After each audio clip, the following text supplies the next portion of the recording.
A layer of rock deep underground holds a vast, clean-burning energy supply.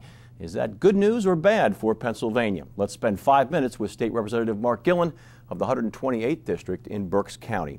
I'm speaking, of course, when I say of this layer of rock, of Marcellus Shale. And by now, I think even if there isn't no Marcellus Shale in a particular district, maybe not in your district, everybody has heard that term and kind of knows what that means. Talk a little bit about what we're talking about here.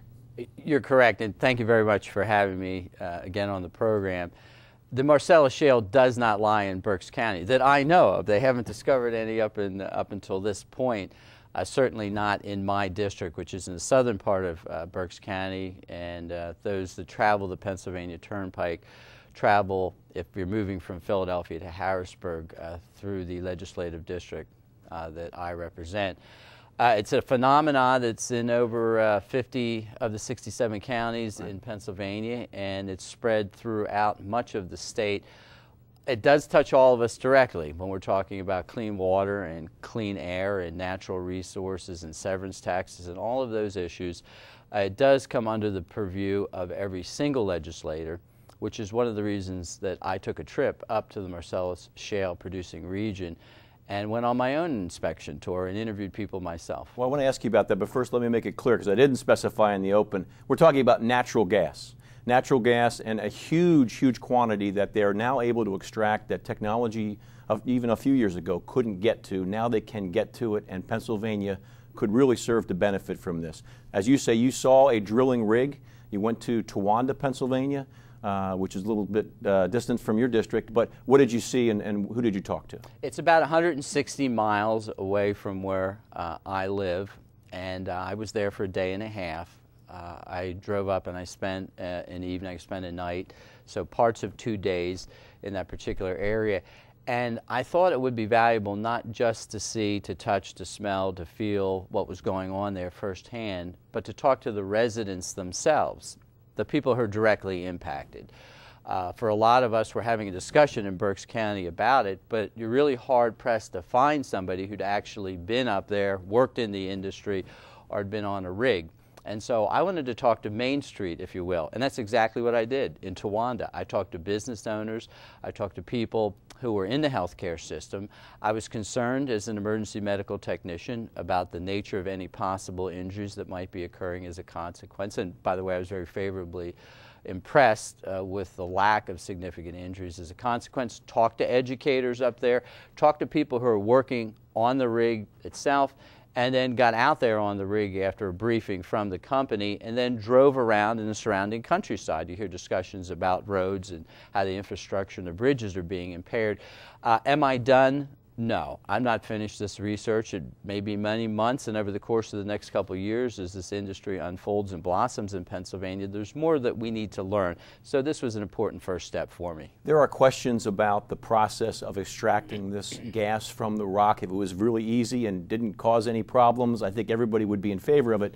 But there are a lot of myths and a lot of misunderstandings, I think, still out there based on news reports and just kind of panic from some people worried about, say, clean water and clean drinking water. What are some things that maybe you learned that you were surprised by?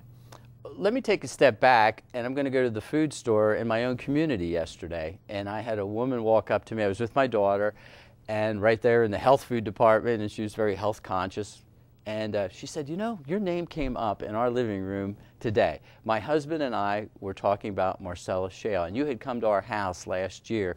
We had a conversation then, and I was able to share a little bit about what I learned up there. She had a very specific concern on methane and the invasiveness into the water supply and spigot water itself, and I had an experience up there, and I know we don't have a lot of time in this particular segment, but I was able to help her address the concern that she had on that very specific issue. I find that oftentimes when there's a problem or a concern that's not immediately visible and is some distance away, either in a distant part of the state or in another part of the country, you have to rely on the filter of either media accounts or some other friend or some other published resource regarding this particular issue. And I think to a large degree some of her concerns were ameliorated by the fact that I actually had my boots on the ground and went up there and looked at it myself. So you have some information that you've gathered, and as you say, you're going to gather some more information out of this. But as of now, Where do you stand on this? Have you made up your mind on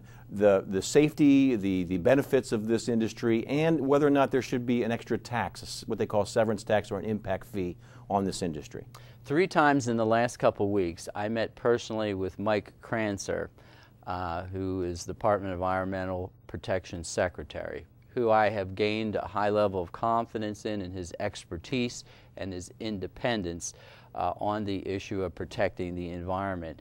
And based on my conversations with him, based on what I have read on the background of the fracking, which this process is not new and it's been going on since the late 40s, based on industry reports, my confidence level in what is going on hasn't significantly changed, because I believe with the oversight that we have currently in place, if there are violations, and there have been violations, they would be properly addressed, and those that were culpable for those violations would be held responsible.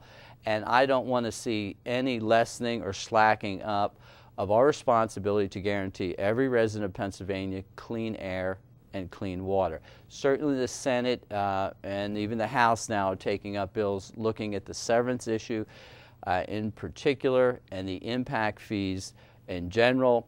I'm not going to respond to phantom legislation, but I will take a look at each piece of legislation and see if it really does effectively address the impact fees that we're discussing. Well, very good. I'm sorry we're out of time for this segment, but I'm sure people, constituents, can reach you via your website, via your email, if they want to learn more about what you learned and where you stand on this issue. Or they can visit me at the food store. Or come directly to your district office. Exactly right. And thank you very much. Thank you. you. If you have any questions about the issue we just discussed, the Marcellus Shale and the natural gas industry in Pennsylvania, or if you have any other concern about a state government matter, you can contact Representative Mark Gillen at his district office or through his website. That information will be on your screen in a moment. Thanks for spending 5 minutes with State Representative Mark Gillen.